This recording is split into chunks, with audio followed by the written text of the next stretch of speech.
Hey everyone, this is Mick, along with Durf, of course, from Brutalitopia. Say hello, Durf. Hello, Internet. We are here today for another exclusive interview, this time with Ryan from Tempel. Or do you actually say Tempel now, or is it Tempel still? It's still Temple. Okay, cool. Just wanted to clarify that before we proceed. Yeah. But Ryan from Tempel here. Ryan, thank you so much for taking the time to do this with us. No problem.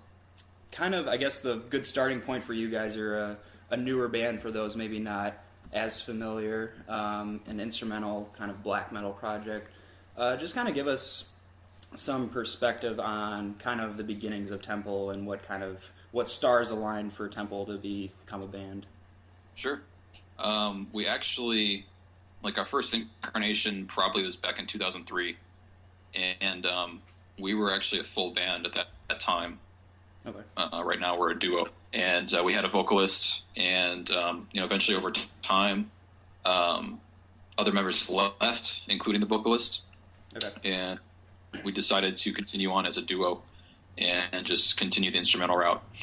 Around 2006, we created the first demos for Mountain and Rising for the Abyss.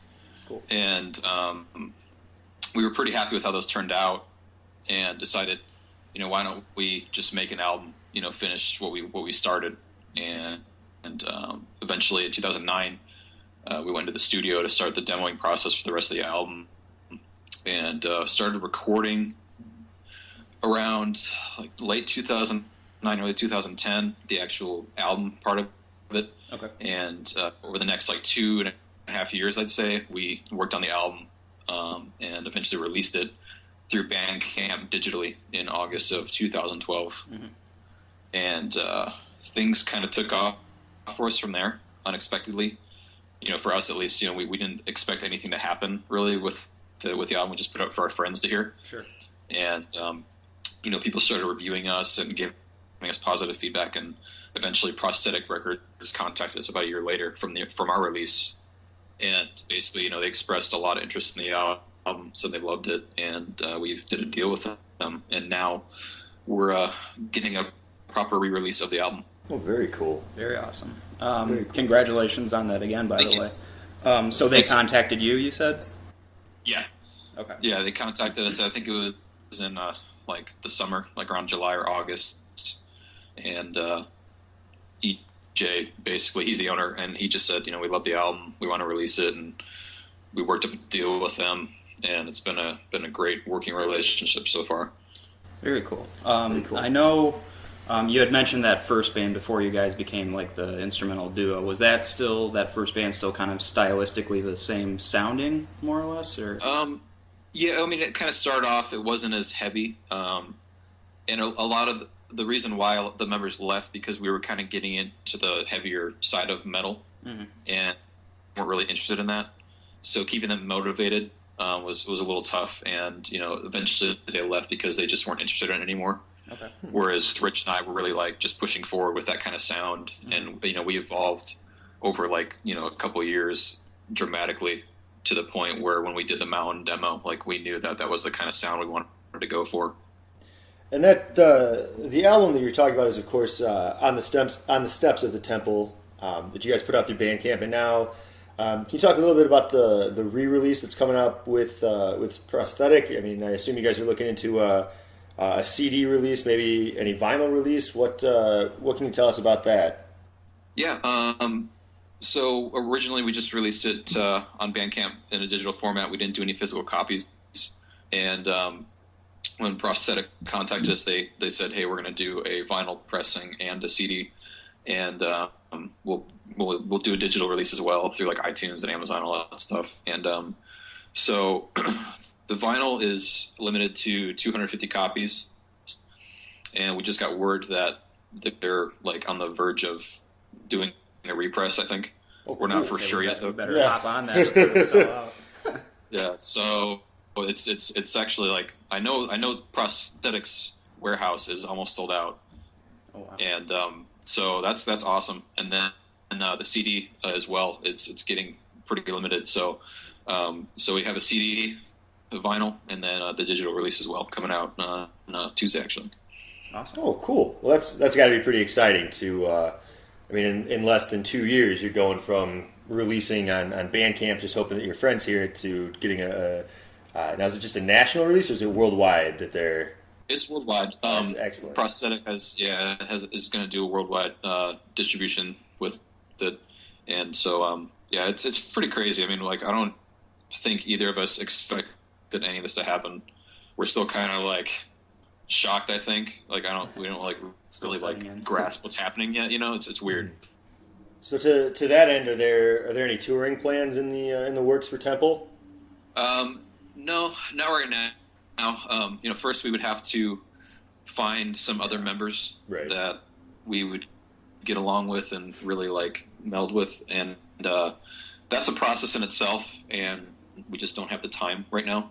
We both have jobs and families, so in order for us to do what we do, we got to stick with that side of things, and we have a studio at our disposal, so we're more of a studio band per se, I guess you would say, and that's pretty much our focus right now. We're currently in the process of demoing album 2, and really trying to get that going. And I feel like if we decided to tour and go that route, it would put a lot of things on hold that we wouldn't want to put on hold right now. So, Is there any time frame for album number 2? Are there any dates you guys are trying to hit, or is it just, like you said, just kind of demoing, see what turns out?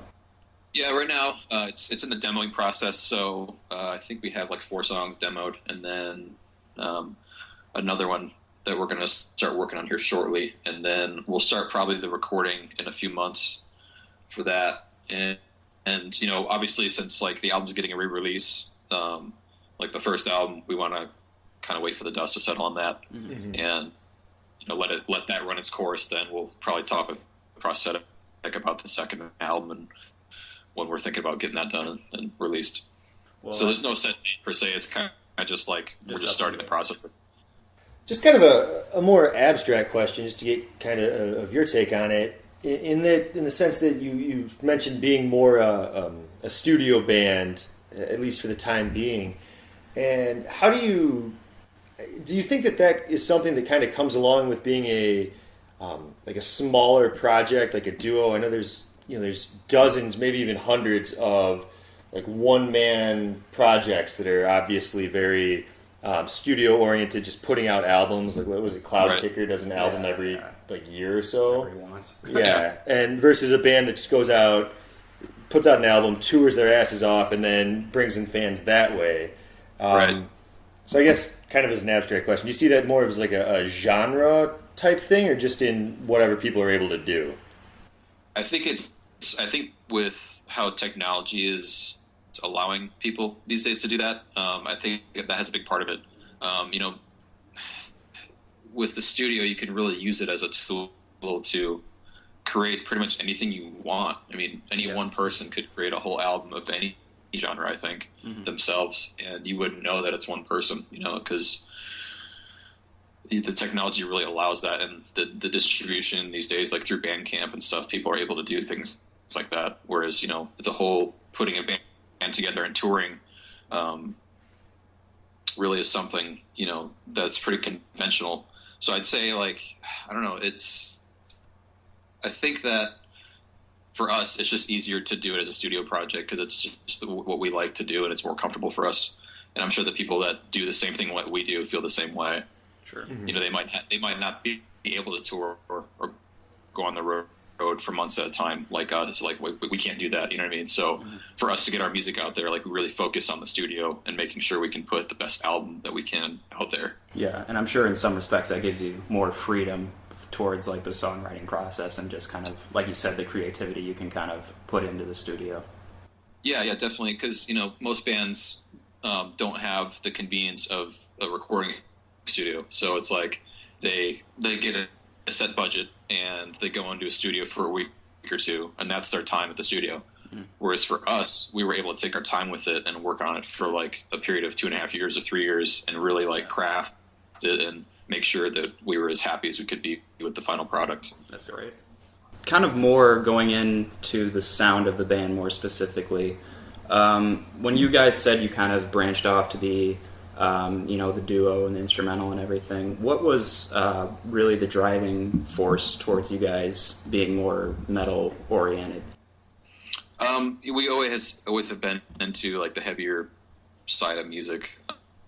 We do listen to other things as well, but Sure. I think metal is more of our like main genre that we like, and then all the other branches of metal that come from that. And when we started, we weren't as heavy as we are now, and over like that 3-year period from 2003 to 2006, we had discovered a lot more obscure bands that we were getting into that were heavier and more like in the death metal, black metal, doom metal kind of genres. And that's when we, decided, I think, to kind of focus on that for the instrumental aspect of it, because we hadn't heard anything out there that was really doing that. Mm-hmm. So for us, it was kind of like refreshing to kind of create songs that were, heavier and faster, or doomy and stuff like that, and just see what happened with it. Were there any bands in particular that you could kind of pinpoint to like remember hearing it and being like, oh yeah, that'd be really cool to kind of bring out in Tempel? Yeah, I think at the time when we were into instrumental music, like we were really into Pelican at the time, like the early Pelican stuff. So that was like a big inspiration for us being instrumental. Sure. And around that same time, like we were really into like Opeth, Meshuggah, Enslaved, Neurosis, a lot, just pretty much a wide variety, like Immortal, Wolves in the Throne Room, Agalloch, a lot of different stuff that we were like really just kind of discovering at that time. And I think that was like the first like early influence on us as a band. Very cool. Well, that's a nice array of things to pull from. It's a pretty good buffet line to be tasting, as it were. And especially for such a wide variety, do you find that not having a vocalist gives you a little more freedom to kind of explore, because you don't have to worry about a singer's vocal range fitting the music, so to speak? Yeah, and I'm a guitar player, so like I'm not a vocalist. So when I write, I'm writing for guitar standpoint. I'm not writing from a vocalist standpoint. So creating, the songs are just kind of it's a process where I like to just create the song and figure out how to create it without needing vocalists. And it's just something that kind of comes natural, I guess. It doesn't sound anything like I'm like, hey, I need to rewrite the song because I feel like it needs vocals. It just kind of comes out that way. Like we try to write the music in a way that keeps you interested in listening to it without feeling like, hey, this needs vocals. And hopefully, it comes across that way. Yeah, absolutely.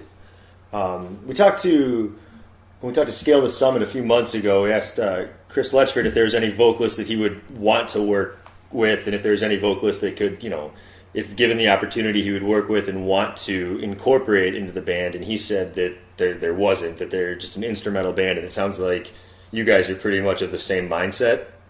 Yeah, I mean, it would take a lot for us to get a vocalist in on the band, or like or a song or something. I think it would have to be like the perfect, just kind of like stars aligning kind of thing for us to do that. But sure. Right now, like we don't have any plans to add a vocalist or work with anybody. It's just we're going to stick with what we do. Yeah, because I feel like a lot of what you've done on like your first album would kind of have to like the foundations that would kind of have to change a lot to fit in a vocalist.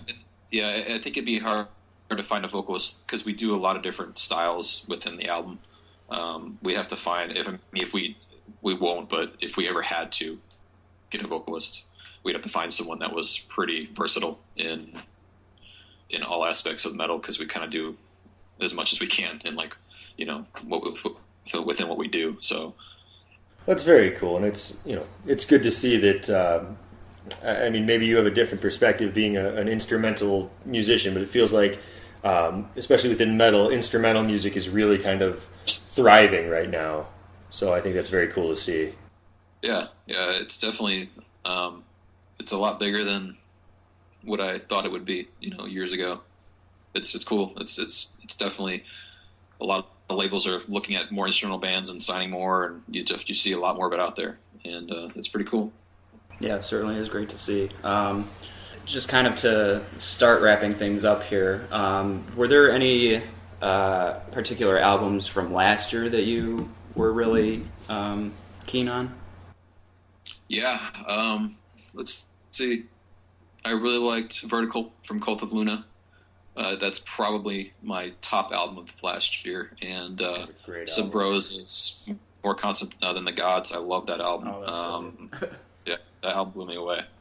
I also like Nails, Abandon All Life. I mean, it's only like 17 minutes, but so angry. It's like, it's a crushing album. I really like that album. Trying to think what else.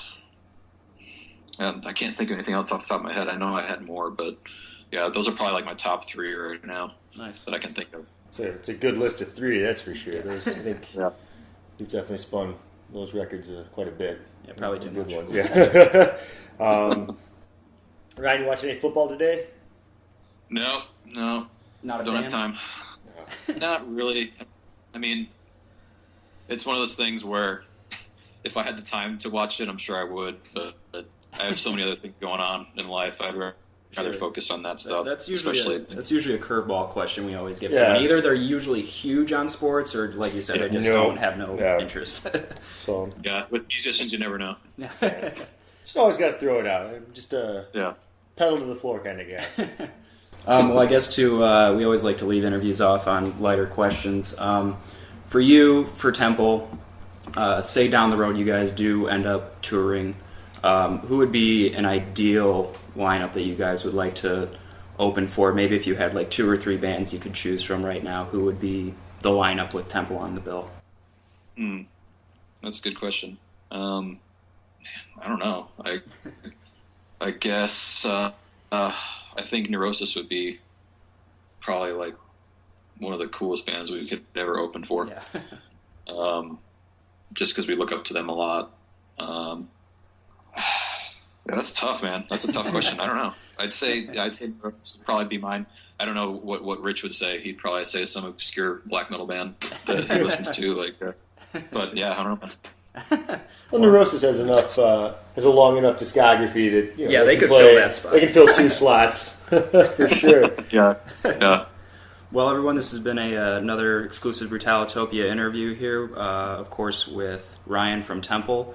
Check out On the Steps of the Tempel if you haven't already, and be sure to check out more good things from them to come. So, Ryan, thanks so much for man. taking the time. Yeah, thanks, guys.